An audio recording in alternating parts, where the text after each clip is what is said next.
welcome to the Youth Spotlight, and joining me today is St. Michael's School sprinter, Mr. Darian Clarke. Darian, first of all, thank you so much for talking to us. And we're just going to look at your journey so far leading up to this point. Let's look back at 2018. You would have had the Carifta Games. You would have done extremely well, winning a bronze medal for your country and even placing fourth in the 200 meter event. That 2018 season was many described as a breakout for you. What do you think contributed to that success, and how did it feel to win that bronze? Actually, 2018 was a very difficult season for me. I was very close to quitting track and field actually, but I guess the bronze medal at Carifta gave me an extra push to go through the rest of the season. I even into the 2019 season, even the fourth place in the 200 meter. I was very close to quitting, like honestly this close to quitting at Carifta, but those two races gave me inspiration to keep on going. And you speak of giving up on athletics, but you also played football at a very high level, went to national trials for Barbados. How difficult was it for you to make that decision between the two sports? Honestly, it wasn't very hard because I was excelling more in track and field, so I guess the decision made itself. And we moved to this year at the Barbados Secondary Schools Athletics Championship.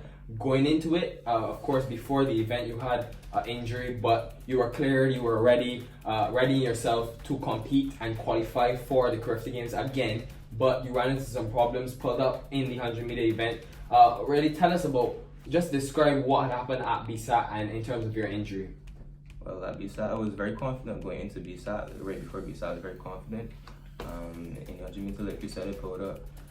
My physiotherapist said it was a case of me losing strength because I had two track meets right before BSAT, so it was just a case of losing strength. And I saw a flashback of last year again, but I wasn't going to let myself, I wasn't going to let that meet define me. I had to keep on going and push through to the rest of the season. And after doing so well at Carifta in 2018, how hard was it for you and challenging was it to realize that, due to this injury, I wasn't able to qualify? Yeah, it was taking a toll on my mental, but like I said, I had to keep my head up and just keep pushing. You kept pushing, you went to the national championships and actually ran a personal best time of 10.57. Really, how did that feel when you found out that you did so well at the national championships? Yeah, I had a great feeling. It was a great feeling of self-fulfillment because my whole attitude changed after BSAT. I was more focused, I was more relaxed about everything, and I guess from all the hard work I started putting from 2016, it was finally paying off. And then the next major event after the Carifta Games was, of course, the North American, Central American, and Caribbean Championships.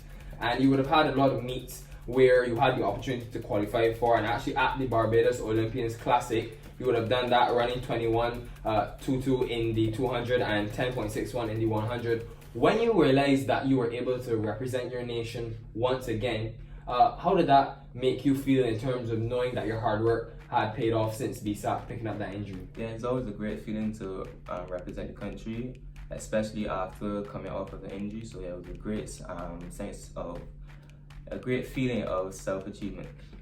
And then when you did qualify for this tournament, you would have gone in with some expectations for yourself. You did really well, getting a silver medal in the 200 meter and the 100 meter. In the 200, 21.18 and 10.38 in the 100.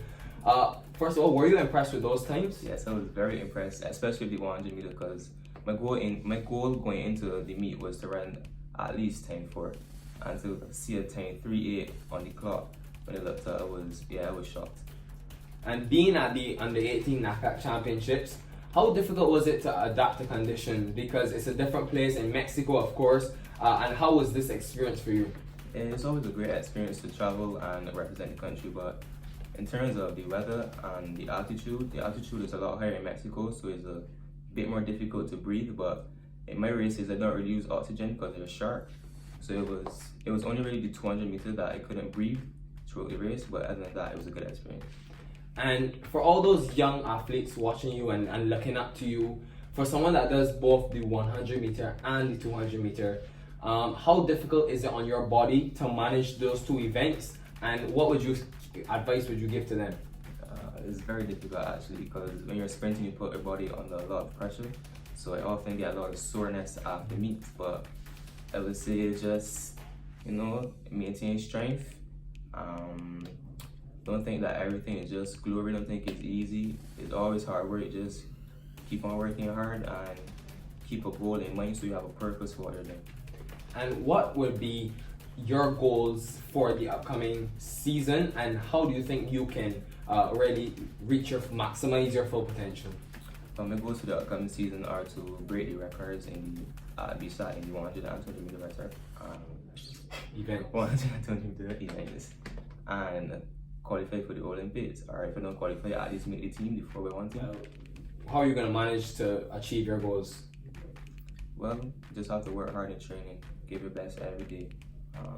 No shirking, no skylarking, nothing like that. Just gotta stay focused. And I just want to go really to look at the macro in terms of your school. St. Michael's School has been really dominant, winning the boys and girls a couple of years ago, and then the girls this year missing out on the boys championships but still winning the girls. How does it make you feel as a St. Michael's student and know how much hard work is put in by the coaching staff? It makes me feel great because in St. Michael's School, you know, we say nothing without help from God. So when you put in the work and get help from God and just you see the results coming, you have to feel great about it. And of course, you have coaches, you have your parents. Who would have helped really contribute to Darian Clarke being a success? Yeah, my coach plays a big role, obviously, because he gives me the pointers. He's my coach. But I would say my biggest support system is my father.